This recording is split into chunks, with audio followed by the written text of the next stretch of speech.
Bonjour tout le monde, nous voilà en 1950 et c'est l'année où James Dean commence sa carrière dans une publicité pour Pepsi Cola.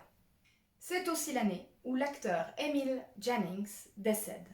Cet acteur a signé un contrat avec la Paramount en 1927 et a joué dans son premier film américain sous la direction de Victor Fleming.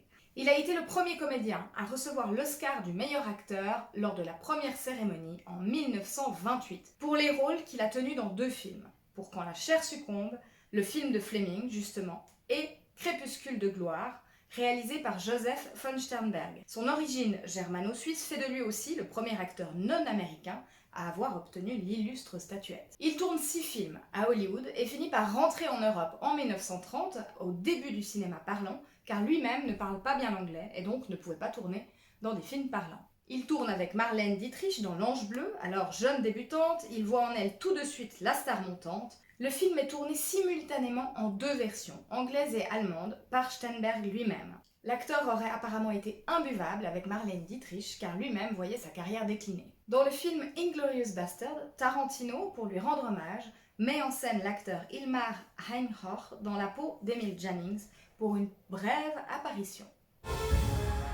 Pour les naissances, cette année-là, c'est une année très masculine. Nous avons d'abord le trio français avec Daniel Auteuil, Richard Berry et Gérard Lanvin, mais aussi Josiane Balasco, qui était venue d'ailleurs présenter un de ses films au Rex, et je vous en parlerai cette année-là.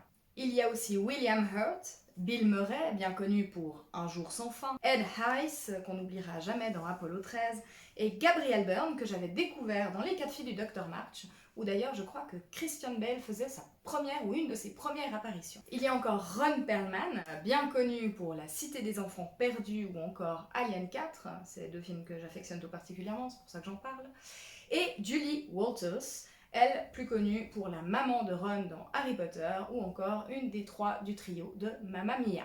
Place maintenant aux Oscars. Avec 2 films de guerre, Bastogne et Un homme de fer, un mélodrame, L'héritière, un drame romantique, Chaîne conjugale, avec Kirk Douglas encore tout jeune. Ces 4 films ont été produits par 3 des Big Five, la MGM, la Paramount et la Fox, contrairement au film qui a gagné l'Oscar et qui a été produit par son réalisateur. C'est donc un drame, Les Fous du Roi, All the King's Men, qui est d'ailleurs l'adaptation du roman homonyme de Robert Penn Warren, pour lequel il a obtenu le prix Pulitzer en 1947. Donc comme je le disais, le réalisateur Robert Rossen a écrit, réalisé et produit son film. Il est d'ailleurs bien connu pour son film L'Arnaqueur en 1961 avec Paul Newman, qui d'ailleurs gagnera l'Oscar du meilleur film cette année-là. L'histoire du film et du livre s'inspire de la vie du politicien Huey Pierce Lang, gouverneur de Louisiane de 1928 à 1932, puis sénateur de 1932 à 1935, qui est mort assassiné au cours de son mandat. Quelques Oscars spéciaux cette année-là, Fred Astaire, qui reçoit un Oscar pour sa contribution artistique unique à la grandeur des films musicaux. Faut la faire celle-là. Jean Hersholt, pour ses nombreux services rendus à l'industrie du cinéma. Il y a d'ailleurs un prix qui porte son nom, le prix humanitaire Jean Hersholt, qui est décerné irrégulièrement lors de la cérémonie des Oscars pour distinguer une personnalité du cinéma qui s'est impliquée de façon exemplaire dans une cause humanitaire. Et Cécile B. DeMille, pour ses 37 ans de brillante carrière, il a été le réalisateur de Cléopâtre, des 10 commandements, de Samson et Dalida.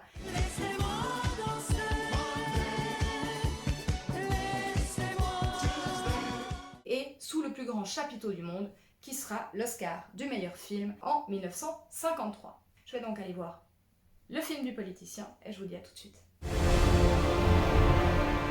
Le film est fortement inspiré de ce livre qui est inspiré de la vie de ce politicien, mais ce n'est pas du tout le personnage qu'il y a dans le film. C'est un film hyper intéressant qui montre à quel point, même si on a plein d'idéaux, plein d'espoir et plein d'envie pour changer le monde, une fois quand on est dans le monde politique, malheureusement, on se fait bouffer par cette grosse machine. Donc c'était d'actualité encore à l'époque, ça l'est encore aujourd'hui. Vraiment, film très fort, très intéressant, très convaincant.